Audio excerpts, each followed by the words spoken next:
চলুন দেখি আপনার পার্টনার কেন আপনাকে ইগনোর করছে এই মুহূর্তে।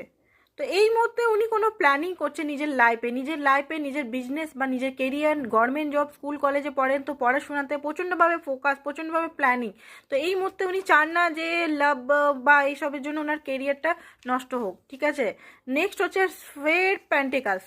এখানে উনি কোনো কিছু ইনভেস্ট করেছেন, ইনভেস্টের জন্য হয়তো টাকা পয়সা ফেসে গেছে, তো সেই জন্য ওয়ারিড হয়ে আছেন উনি, তো সেই কারণে আপনাকে ইগনোর করছে।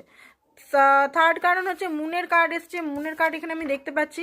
তো এখানে মায়ের ইস্যু আছে, মা চান না যে আপনার সঙ্গে কথা বলুক, সেই কারণে উনি কথা বলছেন না। তাছাড়া সেলফ ওয়ার্থ ইস্যু, উনার মানে হাইলি ইমোশনালকে উনি ভয় পান, ঠিক আছে। আপনি হয়তো ইমোশনালি বেশি ফোকাস করেন, ইমোশনাল বেশি ওনাকে শো করেন, তো ইমোশনাল থেকে উনি ভয় পান, সেই জন্য দূরে দূরে চলে যাচ্ছেন। ফিয়ার ইস্যু আছে, প্রচণ্ডভাবে ফিয়ার ইস্যু আছে। সেকেন্ড হচ্ছে যে আপনাকে উনি মিস তো করছেন